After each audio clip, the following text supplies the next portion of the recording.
Hello दोस्तों, मैं रामव्यास यादव आप सभी का अपना यूट्यूब चैनल आईटीआई गाइडलाइन में सभी का स्वागत है। जितने भी विद्यार्थी हमारे चैनल से हमारे परिवार सदस्य में जुड़ चुके हैं सभी को बहुत बहुत स्वागत है हमारे चैनल में। इसी तरह आप हमें प्यार देते रहें और अपना मुकाम हासिल करते रहें। इसके लिए हमारी तरफ से बहुत बहुत शुभकामनाएं हैं आपको कि आपके मुकाम ज़रूर हासिल हो। इसके लिए मैं पूरी तरह से आपको तैयारी कराने के लिए कोशिश कर रहा हूँ, जिससे कि आप अपने मुकाम तक पहुँच सके। दोस्तों, मैं अपने चैनल पे आप लोग के लिए मैकेनिकल ट्रेड से यानी फिटर विद्यार्थी में जितने भी मैकेनिकल ट्रेड से आते हैं उनके लिए मैं ट्रेड थ्योरी सब्जेक्टिव और ऑब्जेक्टिव दोनों प्रोवाइड करवा रहा हूँ। इंजीनियरिंग ड्राइंग में सब्जेक्टिव और ऑब्जेक्टिव दोनों प्रोवाइड करवा रहा हूँ, जिसकी सब्जेक्टिव में व्यू बना करके इलिप्स बना करके जितने भी ड्राइंग बनाने के लिए होते हैं सारा चीज़ मैं प्रोवाइड आपको लिए करवा रहा हूँ। और एक इसमें ऐड किया हूँ जो कि है आपके लिए साइंस, जो कि बीच बीच में मैं अपलोड करते रहता हूँ, तो आप देखना ना भूलें। वीडियो को बिना स्किप किए शुरू से अंत तक देखें और अगर चैनल पर नए हैं तो चैनल को सब्सक्राइब करें और बेल आइकन को प्रेस कर लें, इसलिए कि सारा नोटिफिकेशन जो भी मैं अपलोड करूँ वो आपके पास सबसे पहले आपके लिए पहुँचे। जितने विद्यार्थी टेक्निकल एग्जाम की तैयारी करने के लिए हैं या जो फिर विद्यार्थी आईटीआई एग्जाम का तैयारी कर रहे हैं फर्स्ट ईयर या सेकंड ईयर, उनके लिए बहुत ही मस्ट इंपॉर्टेंट क्वेश्चन है। तो आइए देखते हैं आज का पहला क्वेश्चन क्या बोलता है। चलिए, आज का पहला क्वेश्चन है, एक इंजीनियरिंग ड्राइंग में अक्षरांकन के माध्यम से क्या प्रस्तुत करते हैं। ऑप्शन है आपका ड्राइंग का विवरण, केवल बीमाएं, ए बी दोनों, इनमें से कोई नहीं। राइट आंसर क्या है दोस्तों? राइट आंसर है ऑप्शन नंबर ए, ड्राइंग का विवरण।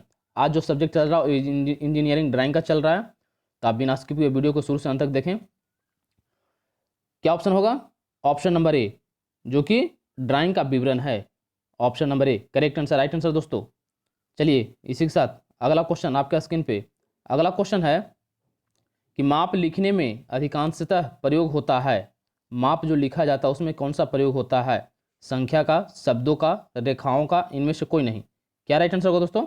राइट आंसर आपको दिया हुआ है संख्याओं का। क्या राइट आंसर होगा? माप लिखने में अधिकांशतः किसका प्रयोग होता है? संख्या का प्रयोग होता है। चलिए, वीडियो देखने के बाद लाइक जरूर कीजिएगा दोस्तों। अगला क्वेश्चन आपके स्क्रीन पे। अगला क्वेश्चन है कि पेंसिल को शीट से बिना उठाए किए जाने वाले अक्षरांकन को कहते हैं। क्या कहते हैं? पेंसिल को शीट से बिना उठाए किए जाने वाले अक्षरांकन को क्या बोलते हैं? सिंगल स्ट्रोक अक्षरांकन, सिंगल स्ट्रोक लेटर जिसको बोलते हैं इंग्लिश में। Option number A correct answer, right answer है दोस्तों। चलिए, इसी के साथ अगला क्वेश्चन आपके स्क्रीन पे।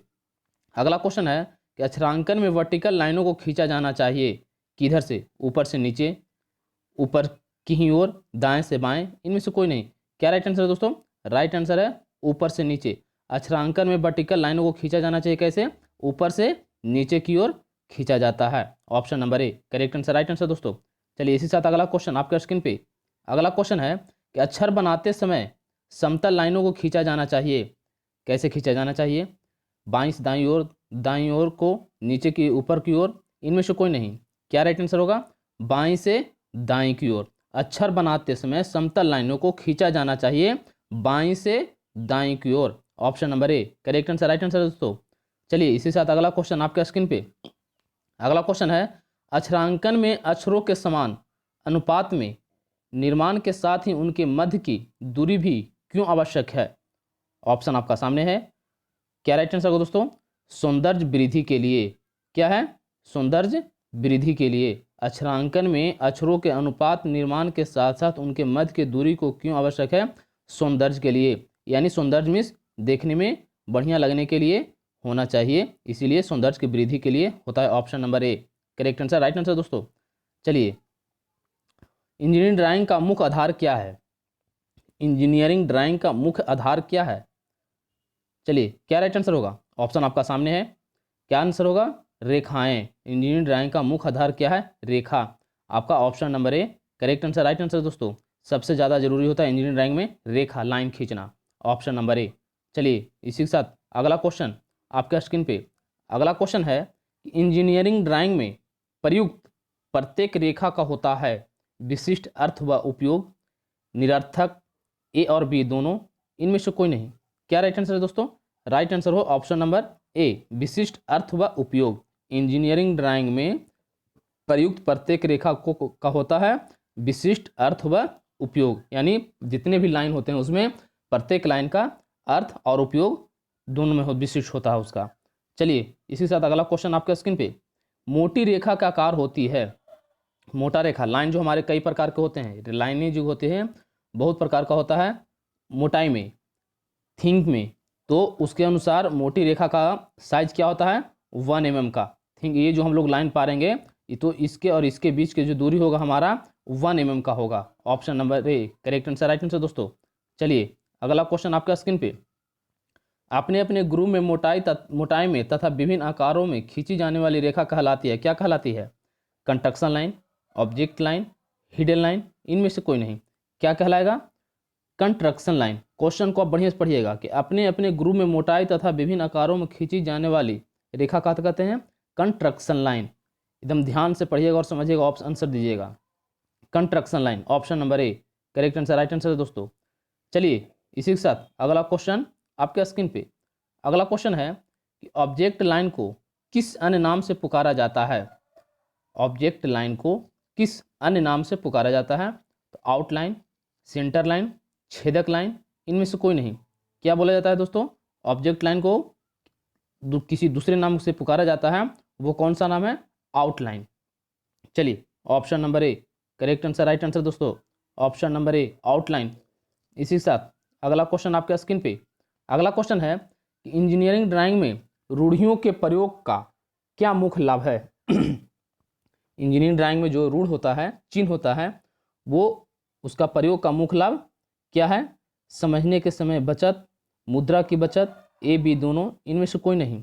ऑप्शन नंबर ए दोस्तों, समझने में समय की बचत, वो जो होता है चिन्ह जो हमारा होता है, सिंबल जो हमारा होता है, वो समझने में और समय की बचत होता है।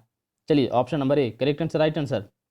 अगला क्वेश्चन आपके स्क्रीन पे, अगला क्वेश्चन है कि धरनों, पाइपों व छड़ों का निरूपण किस रूप में किया जाता है? धरनों, पाइपों व छड़ों का निरूपण किस रूप में किया जाता है? तो विभिन्न परिच्छेदकों के रूप में, रॉड के रूप में, ए बी दोनों, इनमें से कोई नहीं। क्या राइट आंसर दोस्तों? ऑप्शन नंबर ए विभिन्न परिच्छेदकों के रूप में, option number A correct answer, right answer दोस्तों। चलिए अगला क्वेश्चन आ गया आपका स्क्रीन पे, किसी सतह की स्वच्छता देखने के लिए क्या आवश्यक है? किसी सतह की स्वच्छता देखने के लिए क्या आवश्यक है? उसकी रुचिता का अवलोकन, रुचिता का प्रदर्शन, ए बी दोनों, इनमें से कोई नहीं। क्या राइट आंसर होगा? Option number A correct answer, right answer दोस्तों। उसकी रुचिता का अवलोकन, करेक्ट आंसर, राइट आंसर है दोस्तों। चलिए सभी विद्यार्थी याद करेंगे और समझेंगे इसको। किसी वस्तु का परिमाण किसके द्वारा ज्ञात किया जाता है? किसी वस्तु का परिमाण किसके द्वारा ज्ञात किया जाता है? माप से, रेखा से, ए और बी दोनों से, इनमें से कोई नहीं। क्या राइट आंसर होगा? Option number A correct answer, right answer दोस्तों। किससे? माप से। किसी वस्तु का परिमाण जो है किसके द्वारा ज्ञात किया जाता है? तो माप से किया जाता है। चलिए इसी के साथ अगला क्वेश्चन, ड्राइंग में विमांकन मूलतः क्या है? ड्राइंग में विमांकन जो हमारा है मूलतः क्या है? विमाएँ दर्शाना, रेखाएं दिखाना, ए बी दोनों, इनमें से कोई नहीं। Option number A correct answer, right answer दोस्तों। विमाएँ दर्शाना, ऑप्शन नंबर ए। चलिए इसी के साथ अगला क्वेश्चन आपके स्क्रीन पे, अगला क्वेश्चन है किसी वस्तु की ड्राइंग की विमाएँ कैसे प्रदर्शित करनी चाहिए? सीमा रेखाओं से बाहर, सीमा रेखाओं के अंदर, किसी अन्य उपयुक्त स्थान पर, इनमें से कोई नहीं। क्या राइट आंसर होगा दोस्तों? सीमा रेखाओं से बाहर, option number A correct answer, right answer दोस्तों। सीमा रेखाओं से बाहर प्रदर्शित करनी चाहिए। चलिए अगला क्वेश्चन आ गया आपका स्क्रीन पे, किस रेखा का प्रयोग बीमा रेखा की भांति नहीं करना चाहिए? ऑप्शन आपका सामने है, केंद्रीय रेखा, ऑब्जेक्ट रेखा, आउटलाइन, इनमें से कोई नहीं। क्या राइट आंसर होगा दोस्तों? ऑप्शन नंबर ए केंद्रीय रेखा। क्या राइट आंसर होगा? Option number A correct answer, right answer. आप ऑप्शन नंबर से मत जाइएगा, आप आंसर को याद कीजिए। क्वेश्चन है किस रेखा का प्रयोग बीमा रेखा के भांति नहीं करना चाहिए? तो केंद्रीय रेखा के द्वारा नहीं करना चाहिए। चलिए इसी के साथ अगला क्वेश्चन आपके स्क्रीन में, सरेखीय पत्ती में बीमा को कैसे लिखते हैं? सरेखीय पत्ती में बीमा को कैसे लिखते हैं? बीमा रेखा के लंबवत, बीमा रेखा के क्षैतिज, किसी अन्य प्रकार के, इनमें से किसी प्रकार से नहीं। क्या रखा हुआ आंसर होगा? बीमा रेखा के लंबवत। संख्यीय पद्धति में बीमा रेखा को कैसे लिखते हैं, तो बीमा रेखा के लंबवत लिखते हैं। चलिए इसी साथ अगला क्वेश्चन आपके स्क्रीन पे, डेटम लाइन को क्या माना जाता है? डेटम लाइन को क्या माना जाता है? Zero line, centre line, hidden line, इनमें से कोई नहीं। कौन क्या माना जाता है? तो याद रखिएगा कि डेटम लाइन को माना जाता है जीरो लाइन। डेटम लाइन को ही जीरो लाइन माना जाता है। चलिए इसी साथ अगला क्वेश्चन आपके स्क्रीन पे, किसी कोणीय विमांकन को किसके समान माना जाता है? दिशीय विमांकन, रेखीय विमांकन, ए और बी दोनों, इनमें से कोई नहीं। क्या माना जाता है? आपका रेखीय विमांकन। किसी कोणीय विमांकन को किसके समान माना जाता है? तो रेखीय विमांकन के समान माना जाता है। चलिए इसी साथ आज का क्लास समाप्त होता है। सभी को हमारे चैनल में ITI गाइडलाइन की तरफ से सभी को बहुत बहुत थैंक्स, धन्यवाद। चैनल पे अगर नए हैं तो चैनल को सब्सक्राइब कर लीजिए और बेल आइकन को प्रेस कर लीजिएगा, जिससे कि सारा नोटिफिकेशन मिल सके। अपने दोस्तों के साथ जितना से ज़्यादा शेयर कीजिए व्हाट्सएप और फेसबुक पे, कि जिससे कि आपको दोस्तों को भी लाभ मिल सके। दोस्तों चलिए, सब्सक्राइब करने में आपका एक पैसा खर्च नहीं होगा, फटाफट सब्सक्राइब कीजिए। Thank you, bye. फिर मिलते हैं आपसे नेक्स्ट क्लास में नेक्स्ट वीडियो लेकर के। तब तक के लिए जय हिंद, जय भारत दोस्तों।